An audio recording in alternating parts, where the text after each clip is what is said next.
স্বৈরতন্ত্রের দিকে আগাবে, তারাই এই দেশ থেকে পতন হবে। আমাদের প্রধানমন্ত্রী জনাব তারেক রহমানের নেতৃত্বে দেশ এগিয়ে যাবে।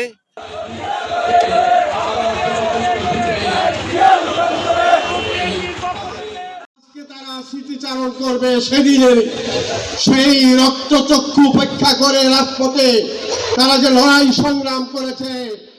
এটা থেকে শিক্ষা নিতে হবে যে অদূর ভবিষ্যতে বাংলাদেশের গণতান্ত্রিক প্রক্রিয়া দ্বারা অব্যাহত রাখতে হবে এবং জাতির সাথে দেওয়া প্রতিশ্রুতিগুলি সঠিকভাবে পালন করতে হবে। পালন না করতে পারলে শেখ হাসিনা যেমন এই দেশ থেকে ছাত্র জনতা সহ শিক্ষক, পেশাজীবী, শ্রমজীবী সমস্ত মানুষ তাকে যেভাবে বিতাড়িত করছে, এভাবেই দেশ থেকে যে কোনো প্রজন্মই স্বৈরতন্ত্রের দিকে আগাবে, তারাই এই দেশ থেকে পতন হবে এবং তাদের নিঃশেষ হয়ে যাবে। বিগত 17 বছর ধরে ওই ফ্যাসিস্টদের বিরুদ্ধে সশস্ত্রভাবে যারা এসেছিল আঘাত হানতে, তাদেরকে পাল্টা আঘাতের মুখে বাধ্য করেছিল কাপাসিয়া ত্যাগ করতে। তারই ফলশ্রুতিতে আজকের এই অনুষ্ঠানের ব্যবস্থা করেছেন আমাদের নেতা শাহরিয়াজুল আলম।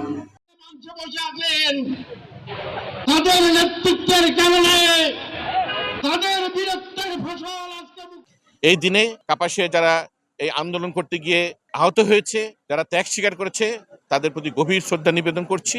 আমি আশাবাদী আমাদের প্রধানমন্ত্রী জনাব তারেক রহমানের নেতৃত্বে দেশ এগিয়ে যাবে। উপজেলা বিএনপি তথা আমাদের নেতা শাহরিয়াজুল হান্নানের নির্দেশ ক্রমে জুলাই মানে মানুষের মৃত্যুর হাহাকার, জুলাই মানে ছিল পুলিশ বিজিবিরা গুলি, আর সেই গুলির মধ্যে জাগ্রত যুবক তাজা রক্ত ঢেলে দিয়ে সে আবু সাইদ শহীদ মুক্ত তিক্ত সহ তারা যে সংগ্রাম শুরু করেছিল, তারা স্মৃতিচারণ করবে সেদিনের সেই রক্তচক্ষু উপেক্ষা করে রাজপথে তারা যে লড়াই সংগ্রাম করেছে। বিগত 17 বছর যাবৎ যে আমাদের বিএনপির চেয়ারম্যান জনাব তারেক রহমান দেশের বাইরে ছিলেন, উনি দেশে আসতে পারছিলেন না। সে এই হাসিনার পতনের মাধ্যমে আমাদের নেতা বিএনপির চেয়ারম্যান জনাব তারেক রহমান এদেশে আসতে পেরেছে এবং বিএনপি সরকার গঠন করতে পেরেছে। এটাই আমাদের শান্তি, এটাই আমাদের তৃপ্তি, এটাই আমাদের বড় বিজয়, এটাই আমাদের অর্জন।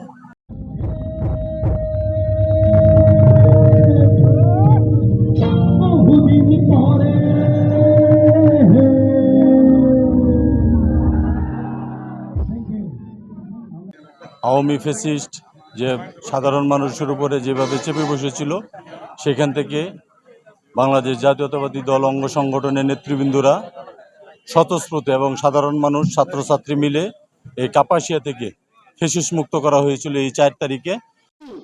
তাদের মধ্য থেকে একজনকে সেই দিনের সেই আল্লাহর রহমতে 5 তারিখে ফ্যাসিস্ট বিদায় নিয়েছে।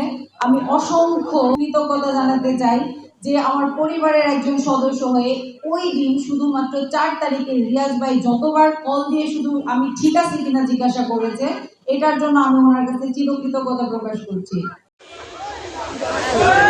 গ্রাম পুষ্করগাঁও গ্রাম মৈশন